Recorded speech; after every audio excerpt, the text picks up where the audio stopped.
Welcome in, gang, to another episode of Craze Insult to Injury. So I'm holding it down today. This is not the first time this has happened. We have guys out for sicknesses, we have guys out for hangovers, and we have guys out for general pussiness. It was prescribed. I'm holding it down. Let's get into some freaking news. Jump in, jump out, and we'll have a good Monday. So first things first, happy Mother's Day. We missed last week. Mom, shout out moms out there. Had dinner with my mom. Well, had lunch with my mother, and I had dinner too. I know the Molinas didn't do anything with their mom. They're not here to defend themselves, so what are they going to do? Love you guys. Love you, Molina's mom. I'll be there for you forever. Here's the first bit of news we got today. How do we feel about Ryan Garcia? This has been a very weird last month. Back April 20th, he beat Devin Haney. Knocked his ass down 3 times. Totally was the aggressor, the man in that fight. We all came in here and we were shouting him out. I was Team Mexican for a whole couple of weeks. Things changed. Okay? Things changed within a matter of a week or two. Because it turned out that his first test sample, when they do 2 different tests, came back positive for steroids. Now, it was something called, let me see here, Ostarine, which I've never heard of, but apparently a former bantamweight champion, Amir Khan, who was the champion for a good minute, tested positive with Ostarine, and they stripped him of the belt. So Garcia had Ostarine in his system come back. Now this set the world ablaze, not really, just whoever's on Instagram. This set everything ablaze because everyone went from loving Garcia to now like, what's going on? Yo, did we just back this guy who cheated? I mean, there have been fighters coming out supporting him. Devin Haney came out admonishing him saying, yo, you're risking my life in there. You're trying to cheat. You're doing this to win. And, Devin, you really shouldn't talk until everything's confirmed, dog. Because you sound like a sore loser. I mean, you totally got outmatched. And even if he had steroids, do you think steroids could, well, maybe I guess they could knock your ass down. But I mean, he was out fighting you, Devin. It's kind of embarrassing for you to come out and say this without the other tests coming back positive. I don't know. I think you should hang out and wait. The one who wins is always the quietest in the room. That's the one that wins the battle of wills, if you say. But Devin, we'll come back to you, bud. Garcia, if you cheated, man, you have single-handedly brought boxing back for me, okay? I didn't give a shit about boxing. I didn't care about watching it. I didn't care about seeing it. I always thought it was slow and boring to me, and, the technical fight's so cool. And, honestly, it was Floyd. Floyd, you ruined boxing for me. I never watched boxing before Floyd. And growing up, seeing all those little pay-per-view fights at people's houses or whatever, that shit was the most boring shit I've ever seen. Imagine watching wrestling and you only watch the C-level wrestlers your whole life. Of course you're going to hate wrestling. If you never see Stone Cold and The Rock and these guys go at it, you're not going to like wrestling.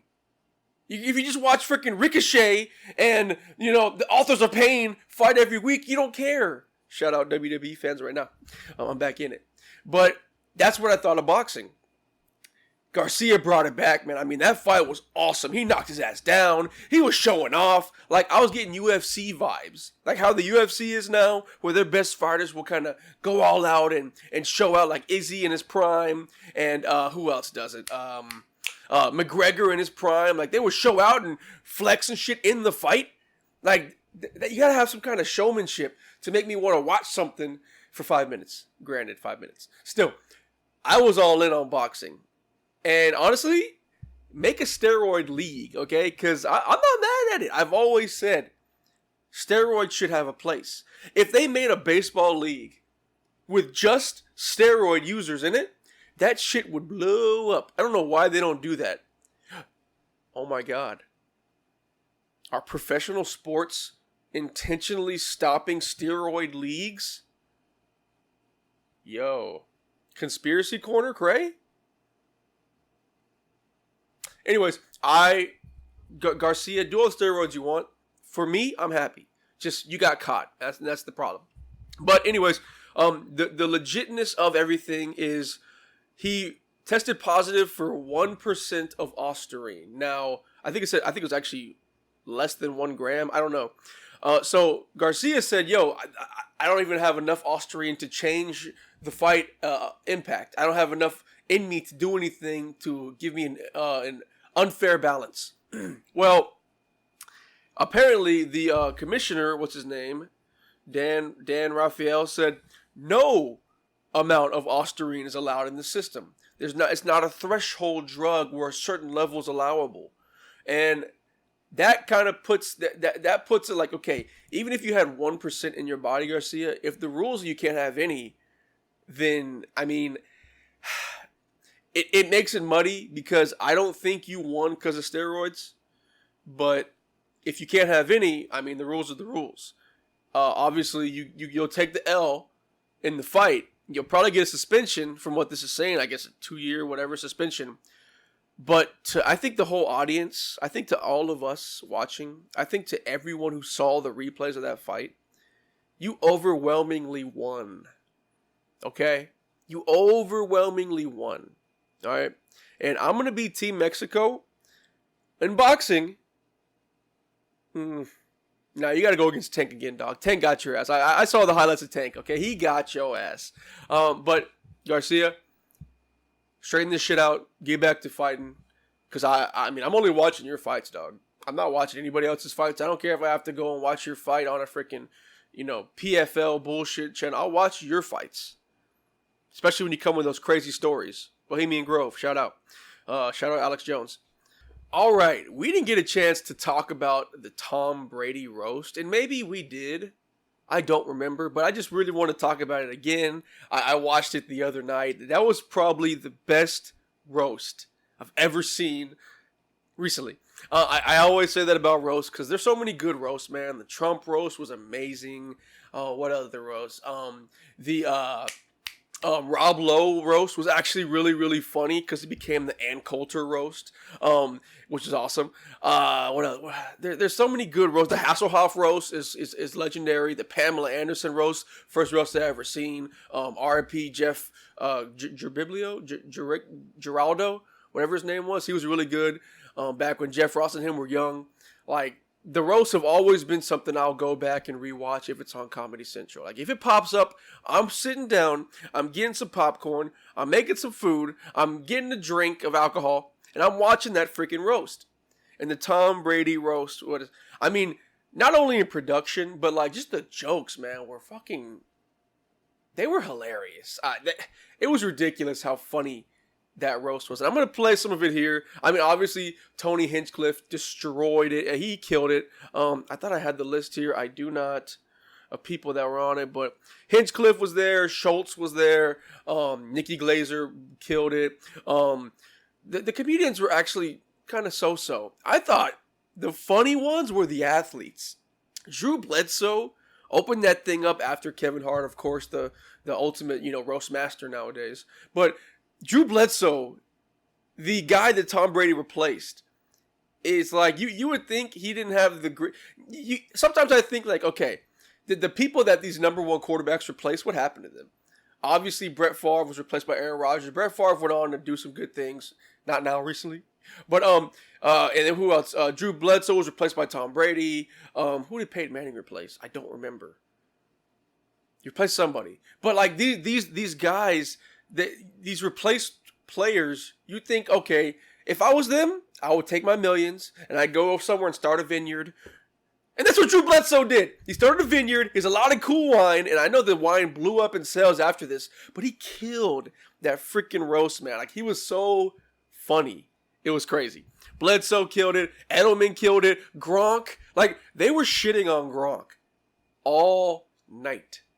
And he was just sitting there like, huh? Duh. And like when he got up there to do his set, he played in to the dumminess. I don't know, man. Gronk was kind of stole the show for me. Bill Belichick came out and he was so funny, bro. Like he was uncannily funny. He was hilarious in a way you never think because you only ever see him with this face on TV, either losing or winning a game, scoring the game-winning touchdown.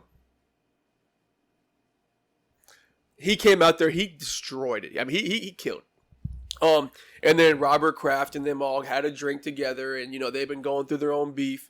And then Tom Brady got up there and he dropped the pretty boy act, and he killed too. Cursing Tom Brady is probably the best Tom Brady. I don't know what it is. I mean, like, cursing's cool. I don't really like vanilla people that don't curse in their jokes or whatever. So you kind of gotta curse to make me happy. But Tom Brady got up there and he cursed his ass off. I mean, he talked about everything. And they killed him so much that whole night. I don't know, man. It was great. I'm gonna play some clips here. Bert Kreischer is a king. He looks like if the Tiger King and the Liver King only ate Burger King and had a liver that looked like Martin Luther King got beat up by Rodney King. Everyone always asks me how Edelman. big Gronk's dick is. Now, don't get me wrong, it gets the job done. But there was this other Patriots tight end. Now, he was home.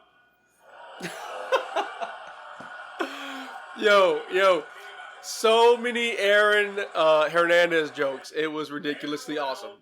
We needed him. Bill Belichick. People said that Tom and I butted heads a lot, and in a way that was true, but not really.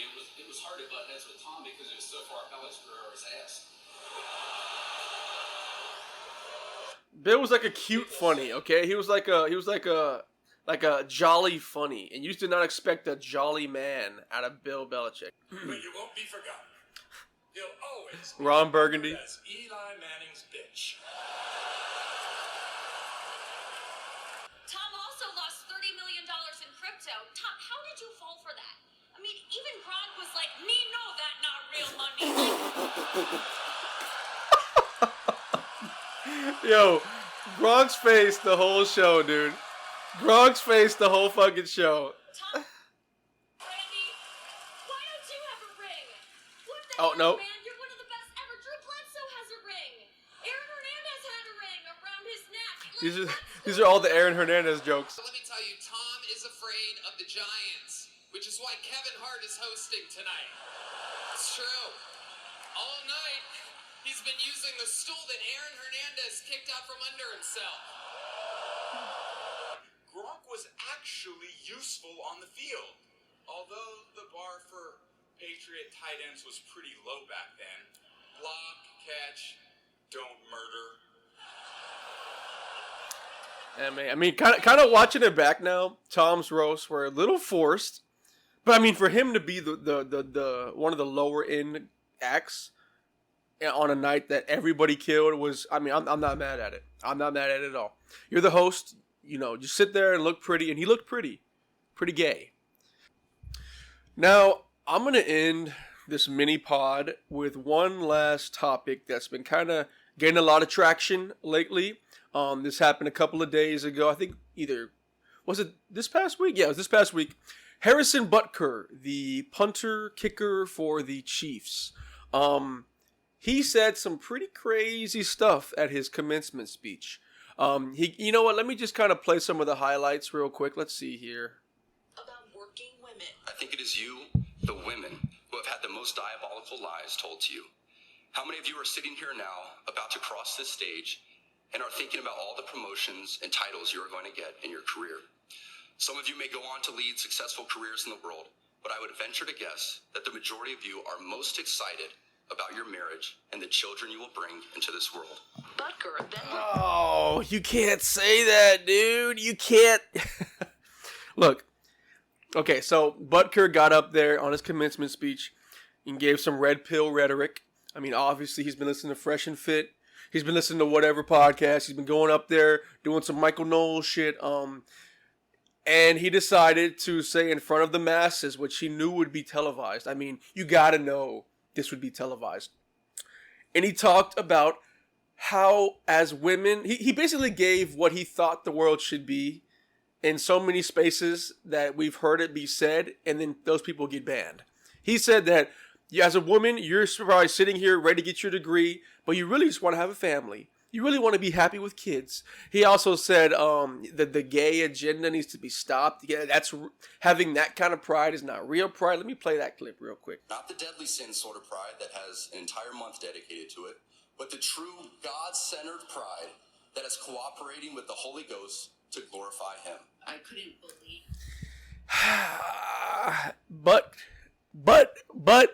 Butker.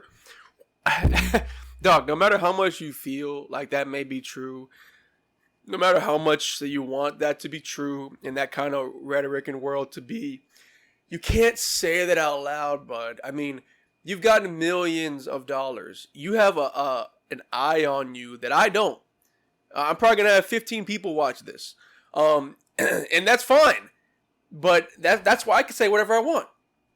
You can't. Okay? The NFL has already come out saying we don't agree with this. That's not how we think. Pushing them away. I think the chairwoman of the Chiefs that came out and said something. I mean, this is going to have a really bad backlash. And quite frankly, Harrison Butker has been a Chiefs kicker for a long time. I mean, I've recognized the name for many, many years. And that means he at least has 3 championships with Mahomes himself. He probably has a few million stashed away because it's a kicker or a punter. You're not getting big contract deals. You're getting maybe $4 million a year, maybe. So he's probably stacking that money, stashing it away. I think what happened is Harrison Butker's like, I'm good. I think he's like, I'm ready. I don't care anymore. I got at least 3 rings. I have millions of dollars. My family is super happy and good. I'm going to say what I want to say. I wouldn't be surprised to see Harrison Butker having his own Red Pill talk show on YouTube pretty soon, which will be banned in due time. I wouldn't be surprised to see Butker on these late night shows of Red Pill speech, going up there arguing. I wouldn't be surprised to see him on whatever. I don't know, man. You have to know. All these big players have publicists. All these big guys know what to say, what not to say on TV. That's why only people like Antonio Brown, what's another retired player? I mean, even Ryan Garcia kind of when he stopped fighting. But like, you don't say this kind of shit till after you're out of the league, after you're done making money. I mean, everybody knows that. So I would not be surprised if Harrison Butker is announcing his retirement before this year starts. Wouldn't be surprised. Wouldn't hate on him for doing it. What I want to ask you guys, my final question leaving this pod, is homie right? No, I want y'all to just think about this. Should we be allowed to say whatever we want? That's the big question I want you to leave here from this pod thinking. Should we be allowed to say whatever we want without repercussions? Is the First Amendment real or not? That's what I'll leave y'all with. Insult to injury. I'm out.